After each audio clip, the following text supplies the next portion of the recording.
Assalamualaikum warahmatullahi wabarakatuh. Perkenalkan, nama saya Emilia Rusawardani, NIM 2041050020046. Di sini saya akan menjelaskan 3 materi dalam mata kuliah makro Islam. Yang pertama yaitu tentang kebijakan fiskal. Kebijakan fiskal adalah kebijakan yang dilakukan oleh pemerintah dalam rangka mendapatkan dana-dana dan kebijakan yang ditempuh oleh pemerintah untuk membelanjakan dana tersebut guna melakukan pembangunan. Menurut Tulus TH Tambunan, kebijakan ini mempunyai 2 prioritas. Yang pertama yaitu mengatasi anggaran pendapatan dan belanja negara dan masalah-masalah lainnya. Yang kedua yaitu mengatasi stabilitas ekonomi yang berkaitan pertumbuhan ekonomi, inflasi, dan neraca pembayaran. Yang selanjutnya yaitu peran kebijakan fiskal dalam perekonomian ditentukan oleh keterlibatan pemerintah dalam aktivitas ekonomi, diantaranya masalah pengangguran, inflasi, dan yang membuat perubahan dalam bidang perpajakan dan pengelolaan pemerintah. Macam-macam ada, yaitu fungsional adalah kebijakan dalam pertimbangan, pengeluaran, dan penerimaan anggaran pemerintah yang disengaja berdasarkan teori, yaitu yang disengaja dan tidak disengaja. Yang disengaja adalah kebijakan yang digunakan untuk mengatasi masalah ekonomi dengan cara memanipulasi anggaran belanja dengan secara sengaja. Yang tidak disengaja adalah kebijakan dalam mengendalikan kecepatan siklus secara bisnis agar tidak terlalu fluktuatif. Berdasarkan penerimaan dan pengeluaran, yaitu ada 4. Yang pertama, keseimbangan adalah kebijakan yang membuat penerimaan dan pengeluaran menjadi seimbang dan sama jumlahnya. Yang kedua yaitu surplus adalah jumlah pendapatan yang harus lebih tinggi dibandingkan dengan pengeluaran. Yang ketiga yaitu defisit adalah kebijakan yang berlawan dengan kebijakan surplus, yaitu pengeluaran harus lebih tinggi dibandingkan pendapatan.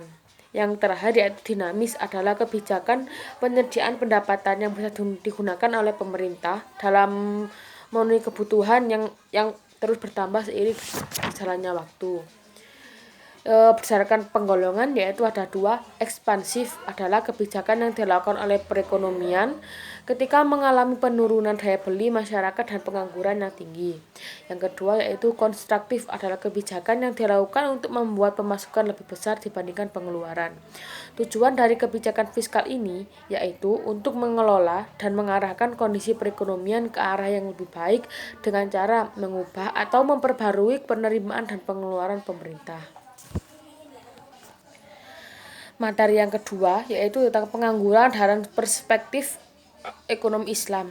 Apa sih pengangguran? Pengangguran adalah orang yang masuk dalam angkatan kerja 15-64 tahun yang sedang mencari pekerjaan dan belum mendapatkannya. Macam-macam pengangguran ada 4, yaitu pengangguran terbuka, pengangguran tersembunyi, pengangguran musiman, dan pengangguran setengah menganggur.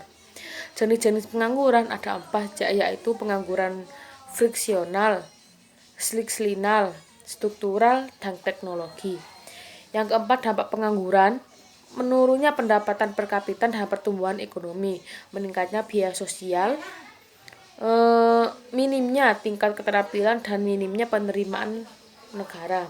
Penyebab terjadinya pengangguran yaitu yang pertama, tidak sebanding antara penawaran dengan permintaan, turunnya pengeluaran total, dan tabkit. Cara mengatasi pengangguran yaitu yang pertama, menyelenggarakan terbukanya tenaga kerja. Yang ketiga, informasi lowongan kerja. Dan yang keempat, memberikan pelatihan kerja. Solusi dari pengangguran perspektif ekonomi Islam yaitu yang pertama, mekanisme industri, dan yang kedua, sosial dan ekonomi. Dan materi yang terakhir adalah kebijakan fiskal dalam perspektif ekonomi Islam.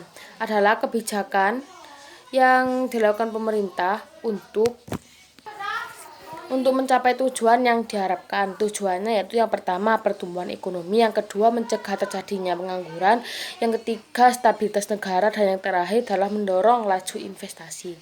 Jenis-jenis ekspansif, konstruktif.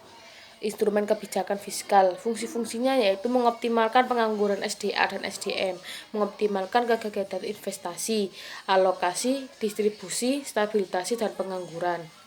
Sekian, wassalamualaikum warahmatullahi wabarakatuh.